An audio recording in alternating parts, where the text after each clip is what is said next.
So we're now going to continue with functions, domain, and range. So for this stuff, we don't need the calculator. So we're switching back over to make it a little bit easier to see.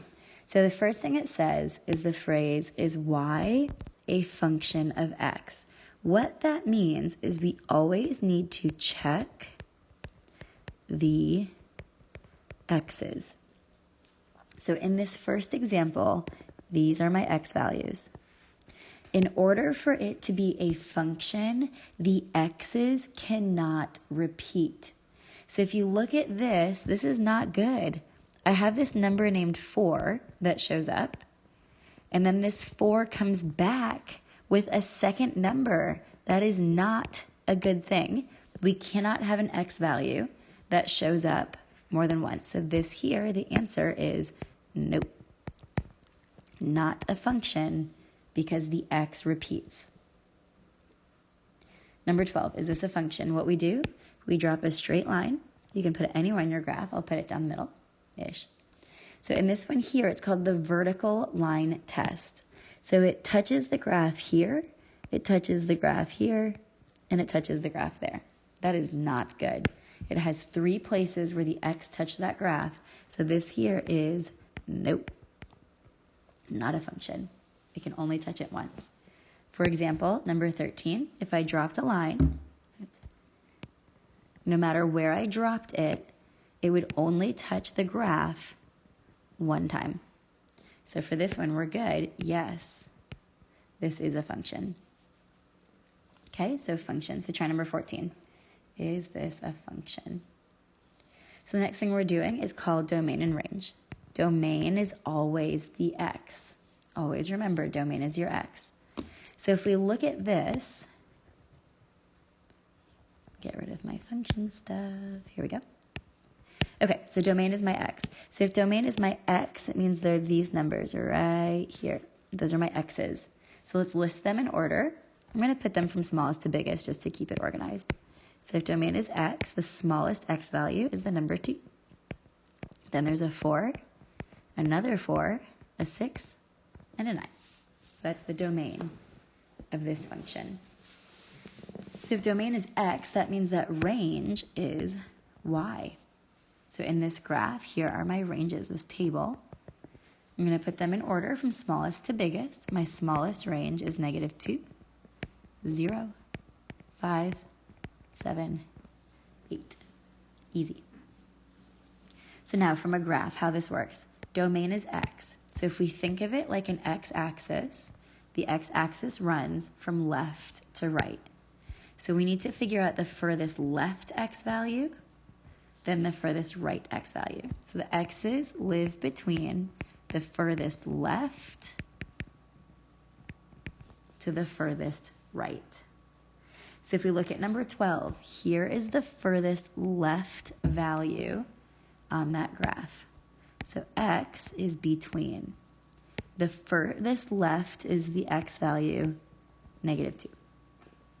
The furthest right is right here. That x value is the number +2. Furthest left is a solid line or a closed circle, so I put a line there. Furthest right is a solid line or a closed circle, so I have to close off that symbol. So domain is left to right. Let's try that again. So in this one here, domain is x. X's live between 2 endpoints. The furthest left endpoint is right here. That number is -3. The furthest right endpoint is right here. That number is +1. Don't count the tally marks. Just look at the number for this one. It's telling you what the x numbers are. So now the left side is an open circle, so the symbol stays open. But the right side was a closed circle, so I'm going to close off that symbol. So try the same thing with number 14. So if domain is x, that means that range is y. So my y-axis runs up and down. So my y values will be the bottom y value to the top y value. Bottom to top. Started at the bottom y, and now we're here. So if we look at number 12, I'm going to erase these lines so it doesn't confuse you. Obviously, you can't erase it on your own paper. Well, you could, technically. So at number 12, the lowest y value, here it is. That's as far low as that graph is going to go. So my y value lives between. My lowest y value is the number 1, 2, 3, 4, negative 4. My highest y value is right here, 1, 2, 3, 4, positive 4. My lowest one is a solid line, so I have to put a solid line there. My highest was also a solid line, so I put a line under that symbol. So range is bottom to top. Try that one more time. So my range is y. Smush it between two sides. It's an ugly y, but it works. So the lowest y value here is the number negative 4. The highest y value here is the number 0. My bottom y value, the lowest y value has a closed circle, so I'm going to close off my bottom symbol. My top y value, a little tricky, but this top one has a solid line right here, so this one is also going to get a solid line. So although this is open, there's a spot where it was solid, so that's going to overpower and make that a solid symbol.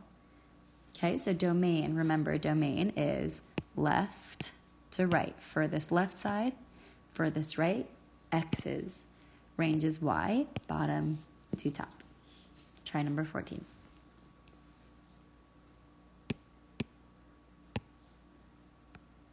Okay, so we're going to move on to the next page. Ooh, I do that all the time, sorry guys. Okay. Go back. It just does not like me today. Come on. There we go. There. Much better.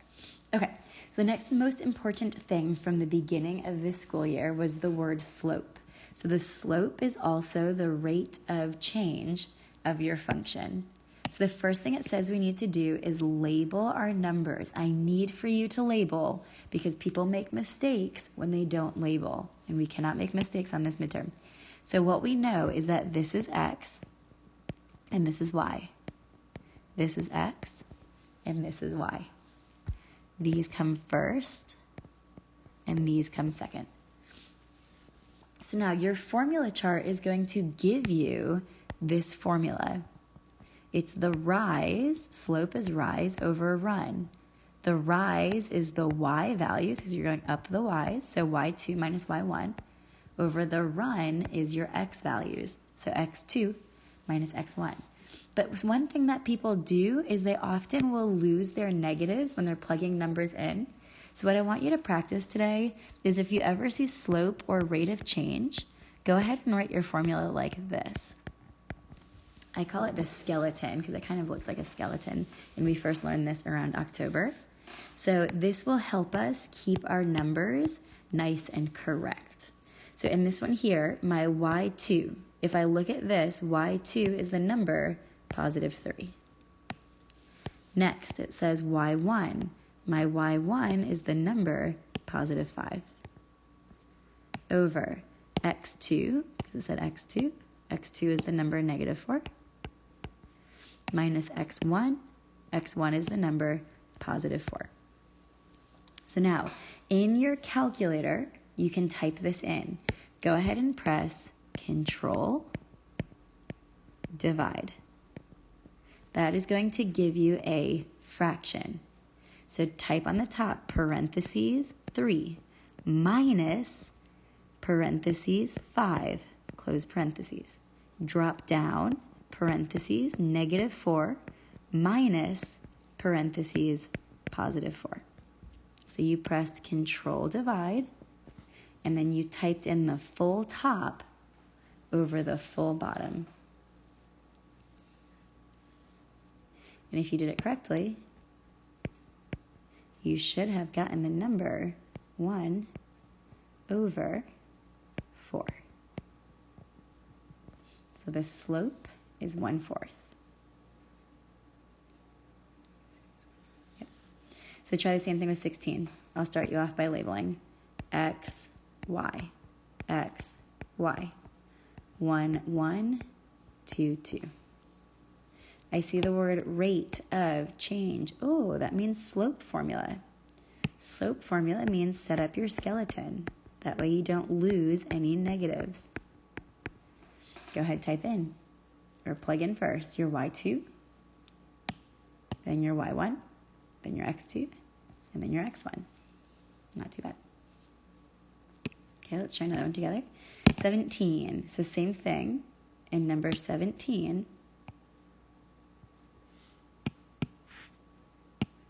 I need a slope. So at number 17, it says, what is the rate of change? Rate of change, there's tons of ways to do this, but the way that we're practicing today is by pulling off 2 points. This is an ordered pair. This is an ordered pair.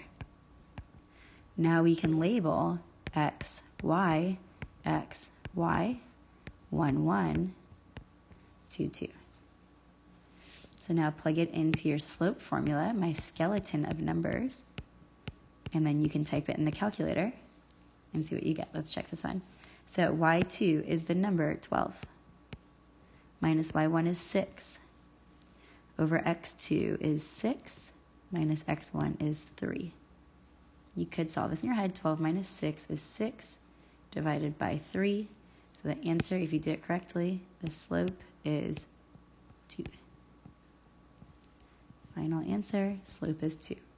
You can type in this fraction by pressing Control Divide. Then you can type the whole thing in. Here's the top, here's the bottom. So try the same thing with 18. You're pulling off 2 points from the table. Doesn't matter which 2. You can pick 2 positive points. You can pick the first 2. Just be careful.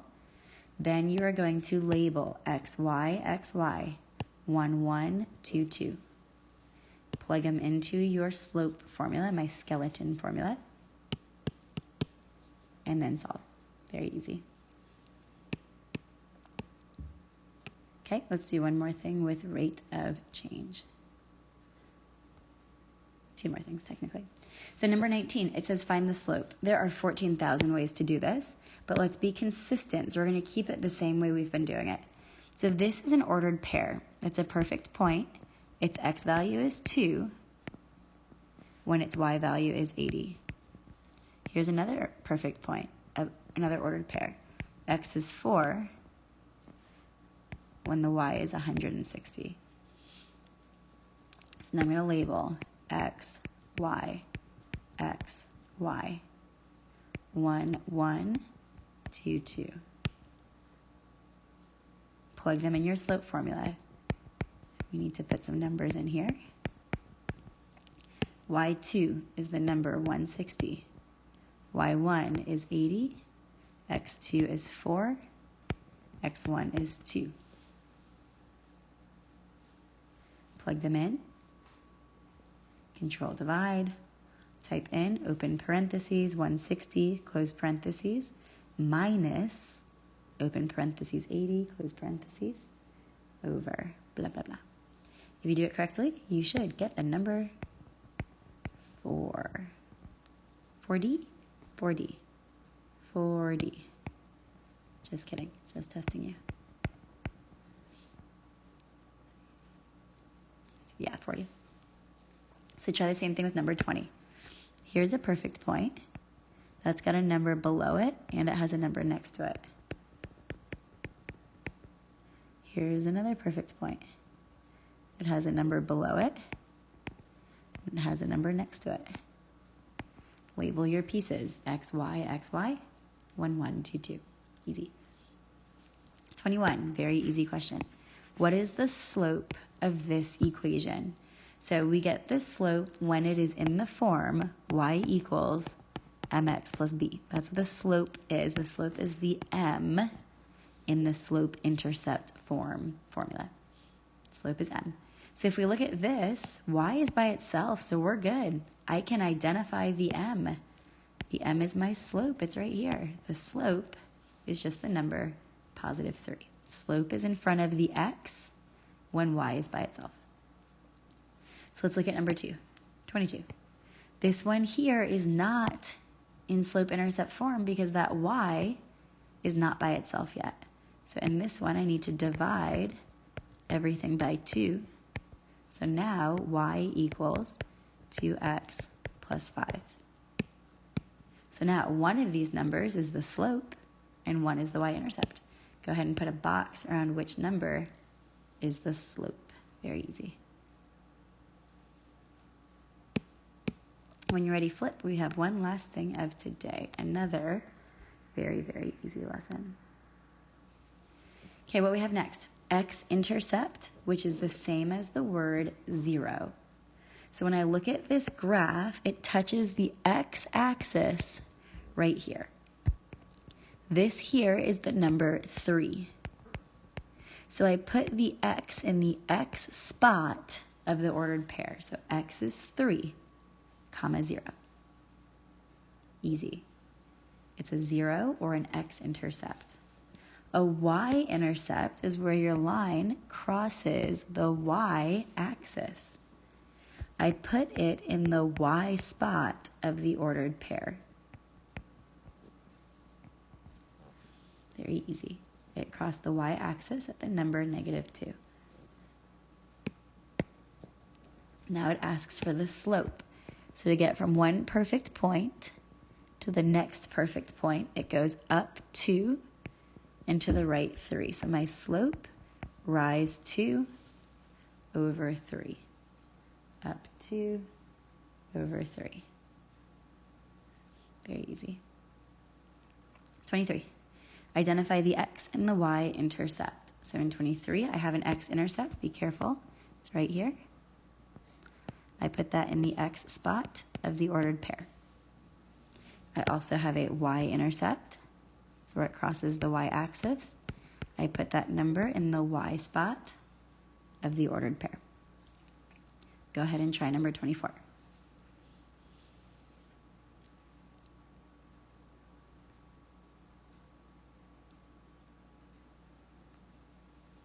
Okay, last but not least. So this is old, but it's not difficult. So it says, what is the equation of this line? Here's a line. This line cuts through the x-axis. So it's going to be an x equals line. It cuts through that axis at the number +4. So it's not f and it's not h. Okay, it cuts through the x-axis at +4. So now this line looks like the side of the u, which means its slope is undefined. If it looked like the top of a z, then it would be a 0 slope. But this line does not look like the top of a z. It looks like the side of a u. So it cuts through the x-axis at the number 4, and it looks like the side of a u. So it's called an undefined slope. Easy. Take a second. What did you learn today? And then what topic is most difficult for you? Go ahead and write that on your review. So tomorrow we have one more day of review questions, and then you'll have your final exam.